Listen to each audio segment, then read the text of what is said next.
Welcome to the ACC Panic Room alongside Lauren Brownlow. I'm Joe Ovies. NC State took care of business against a bad South Florida team. Duke's got some issues to work out late in the David Cutcliffe era. But Brownlow, let's start with the big headline from the Triangle Football Weekend.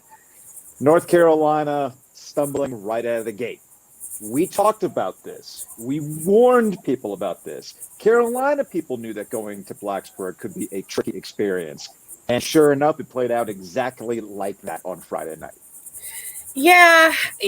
And the other part of it that makes it tricky, right, is that, and we've seen this across the triangle with whoever comes into a season with expectations, is like there is this notion to be like, when has anyone in the triangle done anything worth talking about anyway? When has anyone ever lived up to expectations? And so, there's that whole fun self-fulfilling prophecy. Yeah. But I mean, there's truth to it. Certainly with North Carolina, it's been true in the past where they've had expectations going into a season and fallen a little flat. Openers have just not had the best history for North Carolina. No, they have not. They really haven't. No, for any triangle team for that matter. But Carolina's got a history of these types of games where expectations are high, and if they can just get out of the gate with that win, then the rest of the season the hype level just goes up. But here's what I found the most surprising about the loss yesterday to Virginia Tech. It wasn't Sam Howell trying to find rhythm with a new set of skill position players. Michael Carter, Javonte Williams, we understood that Ty Chandler had a lot to live up to in the absence of those two guys who just went pro. We knew that they were going to be missing their wide receivers. As optimistic as you could be about what you saw in the Orange Bowl last year, we knew that in the course of a season, it was going to be a lot more to it, okay? The defense, you all know how I feel about North Carolina's defense, and we saw that play out in the first half where they were not taking advantage of Virginia Tech's own miscues. For instance, they got to 14-0 when Virginia Tech had a dropped pass in the end zone and then a fumble, and then on third down, they converted on a touchdown. So the defense also had some issues to work out, which, again, we knew. The surprise was the offensive line, Lauren. Yeah. And that is a group that had been talked up in the offseason. There was continuity there for the most part. This was supposed to be one of the things that was to help Sam Howell out, and he was harassed all day, and that's the surprise.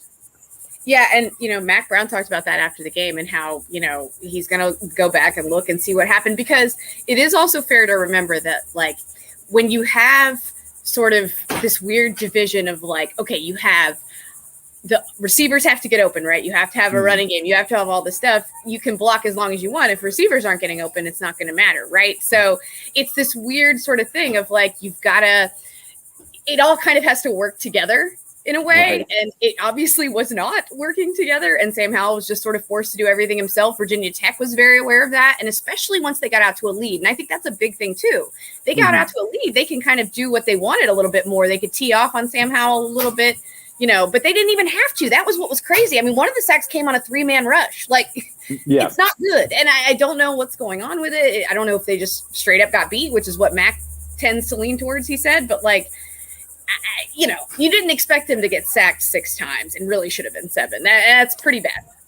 And this was, look, I know you and I have had a spirited discussion about this. And I also had with Gilio as well on the afternoon show. And I understand the point of a preseason poll, but I never understood why Carolina was receiving a lot of benefit of the doubt related to a lot of the issues that we had pointed out. And I can tell you why, because I know why. Why? I know why. Because we felt like we got a preview of what they were going to be against Texas A&M. I mean, that's really the answer. Well, I know Well, but that's where I usually push back, because you cannot. Bowls are such an outlier for so many reasons. For so many reasons, bowls are an outlier. They're fun.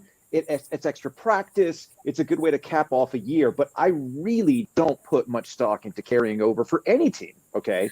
What you do from a bowl season into the next season.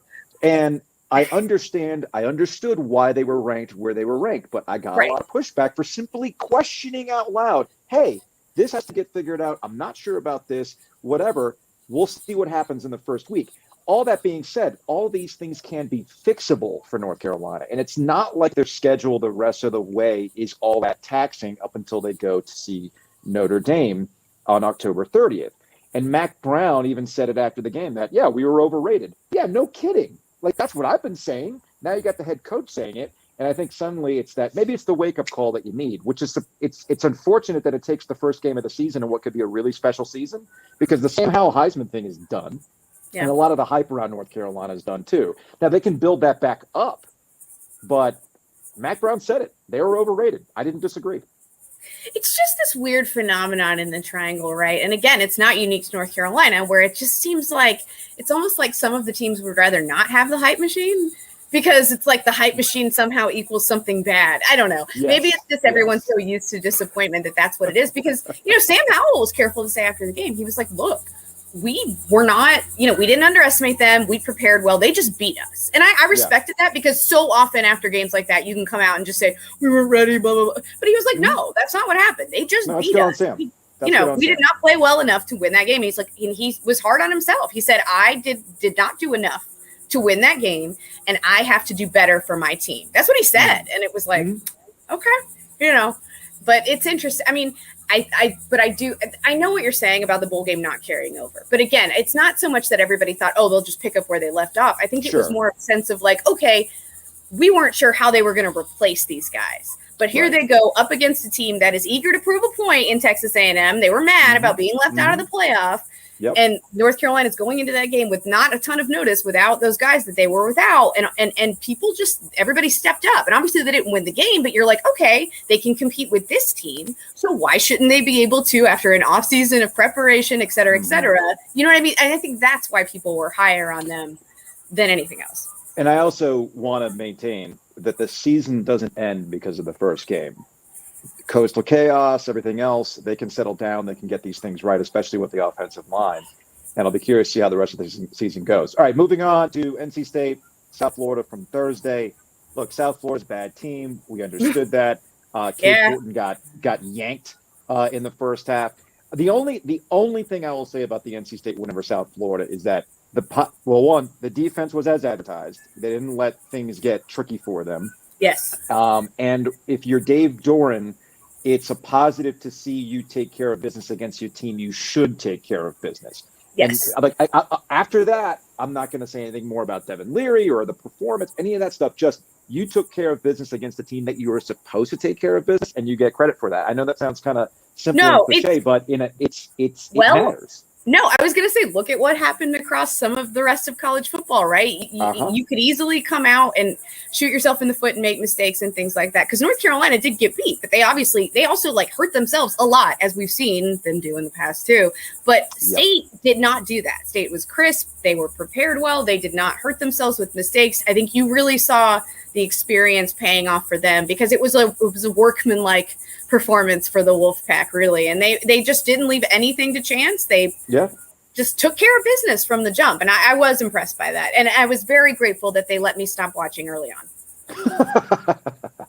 Duke and Charlotte did not let you stop watching, though. That game went down to the end. And look, there's two things here where Charlotte's football program continues to build, and this is a huge moment for them. I get all that stuff. And Healy is a really nice guy, and we love talking to him on the program. But, for the purposes of ACC football, and specifically to the David Cutcliffe career arc at Duke, this is only going to increase the chatter about Cutcliffe's future at that program. And it stinks because we all recognize how much Cutcliffe has done for that program. But now it's only going to increase that particular conversation around him and where Duke goes going forward. Yeah, you do not want to beat a team that is the first Power 5 win for another team if things aren't going too great. And that is exactly what happened. And then, obviously Charlotte's season was impacted last year by COVID. It was kind of a mess. Yes. But Duke, who looked bad last year at the time that they played Charlotte, still beat them by like 40 points. And so I think that also impacts the way we view this, right? We look at that and we're like, well, last year's Duke team was terrible and they beat this Charlotte team by a lot. And now all of a sudden, and it's just bad. The defense looks bad. They lost their best players on a defense that was already not very good. And it shows. And I mean, I guess the one positive is certainly Mateo Durant played really, really well. I felt badly for him because he did everything he had to do. I thought Gunnar Holmberg was okay. He certainly wasn't bad. I mean, he didn't turn it over 8 times, so it's a win, I guess. Like, but I mean, it's just, I think you look at that game and you go, oh, okay, so things are a little worse for Duke maybe than we even thought. And that's not a good direction to be going in. I mean, you could easily see them going winless or close to it in ACC play. Well, that's going to wrap it up for this edition of the ACC Panic Room. A little, well, not quite coast to coast. That'll be next week. This is more coast to Midwest, but anyway. I mean, it's close. It's like the time zones work for this. Yeah, it's okay. 2-hour difference. Well, it's funny because I'm in Denver for my cousin's wedding, which was supposed to take place last year, but we all know how that story goes out. But right. So yeah, I'm rocking Bulls gear, right? It's hilarious to me how people think this is Denver Bronco stuff. The old school Denver Bronco logo. It's not.